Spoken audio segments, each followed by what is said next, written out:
Hello guys, हमारे YouTube channel DK sir में आप सभी का स्वागत है।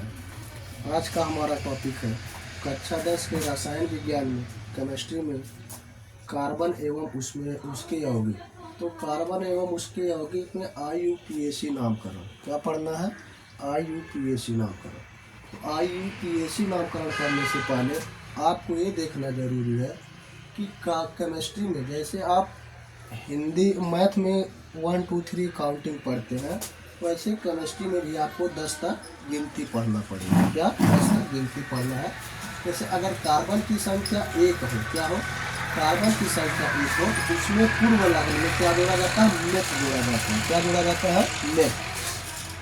2 होगा तो F, 3 होगा तो प्रो, 4 होगा तो ब्यूट, 5 होगा तो पेन, 6 होगा तो हेक्स, 7 होगा तो हेप, यानी 10 तक 10 हो जाएगा तो डेक। यानी कार्बन की जितनी संख्या होगी उसके आगे पूर्व लग्न में ये नाम जोड़ा जाएगा। उसके बाद अनुलग्न में, यानी ये पूर्व लग्न में जोड़ेंगे, उसके अनुलग्न में पीछे क्या जोड़ेंगे?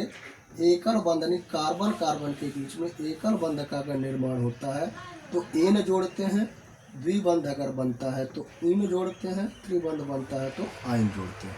इसका फार्मूला होता है CnH2n + 2 CnH2n CnH2n - 2। तो हम यहाँ पे कुछ एग्जाम्पल है, इसको हम आपको दिखा रहे हैं। जैसे CH4 है तो यानी यहाँ पे ये जो 4 दिया है या क्या है? N दिया है। क्या है? N, यानी कार्बन की संख्या दे रहा है। यहाँ पे क्या है? N देखिए दिया है ना, ये संख्या दे रहा है। जैसे क्या है देखिए, अब C कितना है? कार्बन 1 है। कितना है? 1 है।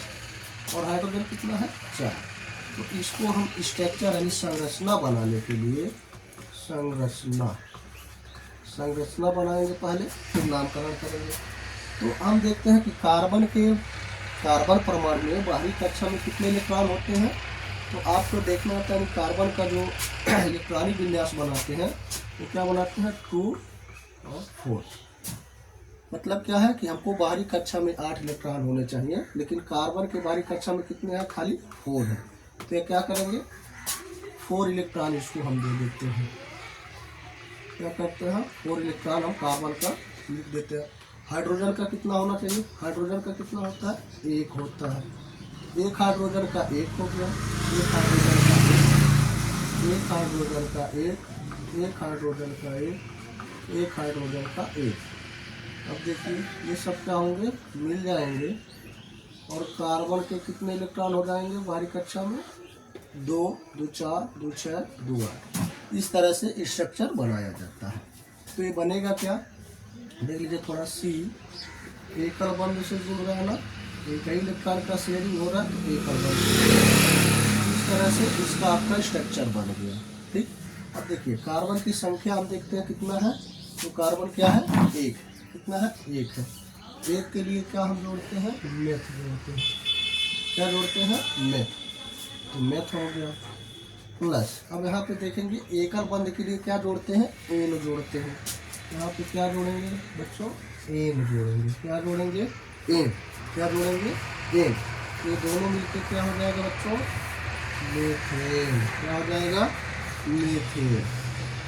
यानी CH4 का नाम क्या हो जाएगा? मेथेन। तो इसको हम इसका IUPAC नाम क्या बोलेंगे? मेथेन बोलेंगे। है बच्चों समझ में? इस तरह से क्या है कि हम ऐसे संरचना बना लेते हैं। संरचना के बाद उसका स्ट्रक्चर ऐसे जो आपका बंध के देखते हैं, बंध के बाद कार्बन काउंट करते हैं, कितने कार्बन होते हैं, यहाँ से उसके नाम इकट्ठा करते हैं। नाम के बाद उसमें अनुलग्न जो होता है बंध को देखते हैं कि बंध क्या लगा है। इसके बाद उसको जो अनुलग्न ऐड करना है वो ऐड करेंगे, फिर आपका क्या हो जाएगा? IUPAC नाम बन जाएगा। तो ये हो गया आपका मेथेन का स्ट्रक्चर हो गया। अब यहाँ पे हम थोड़ा सा ये तीनों हम समझाते हैं। एकल बंध आपको समझ में आया, द्विबंध हम देखते हैं।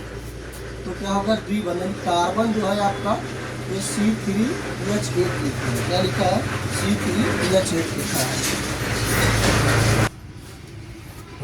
बच्चों, ये C3H8 लिखा है। तो यहाँ पे H8 ना लिख करके हम दूसरा फार्मूला यूज करते हैं। तो क्या है? N का वैल्यू 3 है। तो देखिए N का वैल्यू जब 3 है तो यहाँ N 3 रखेंगे, यहाँ 2, तो 3 गुना 6, यानी इसको हम 6 लिख लेते हैं। C3 या 6 देखते हैं। इसका स्ट्रक्चर हम देखते हैं।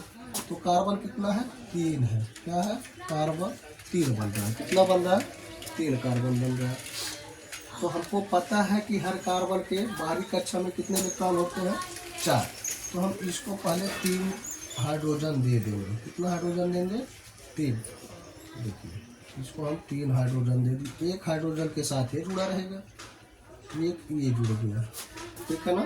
क्या हुआ, ये जुड़ गया। अब देखिए यहाँ पे यह क्या है, यानी इन यानी डबल बॉन्ड के अकॉर्डिंग, यानी आपको पता है कि बाहरी वाले में आपको डबल बॉन्ड होगा। क्या होना चाहिए, डबल बॉन्ड। तो 2 हाइड्रोजन यहाँ बच रहा है, एक हाइड्रोजन आप यहाँ जोड़ दीजिए, एक हाइड्रोजन आप यहाँ जोड़ दीजिए। यानी कि हाँ, इसमें आपको बॉन्ड से नहीं मतलब है, ये बॉन्ड से मतलब है। एक हाइड्रोजन चाहे ऊपर जोड़ दीजिए, चाहे नीचे जोड़ दीजिए।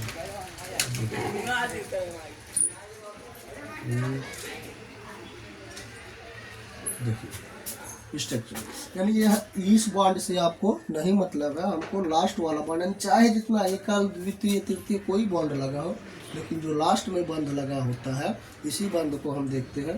तो लास्ट में बंद कितना है, 2 बंद, 2 बंद डबल बंद लगा है ना, ठीक है। अब देखते हैं कार्बन कितना है, तो कार्बन 3 कार्बन का नाम क्या होता है, प्रोप। क्या होता है बच्चों, प्रो। क्या होता है, प्रो प्लस डबल बॉन्ड है, डबल बॉन्ड लगा है ना। तो डबल बॉन्ड के लिए हम क्या जोड़ते हैं बच्चों, इन जोड़ते हैं। क्या जोड़ते हैं, इन। तो ये क्या नाम हो जाएगा बच्चों, प्रोपीन। क्या हो जाएगा, प्रोपीन। यानी इसका नाम क्या हो जाएगा, प्रोपीन, ठीक है। उसी तरह से इसको हम देखते हैं। तो यहाँ पे क्या देख लीजिए, 5, अगर हम एक आयन वाला मेथड आपको बताते हैं, त्रिबंध वाला, तो ध्यान देंगे थोड़ा। 2.8 लिख लेते हैं, क्या 8। तो देखिए Cl5 5 दूना 10, 10 में से 2 गया -8। यानी ये जो है आपका थर्ड मेथड यानी थर्ड वाला है। तो इसको आप लोग इसका आंसर जो है कमेंट में आप लोग बताएंगे। तो गाइस हमारे यूट्यूब चैनल को लाइक करें, शेयर करें, सब्सक्राइब करें।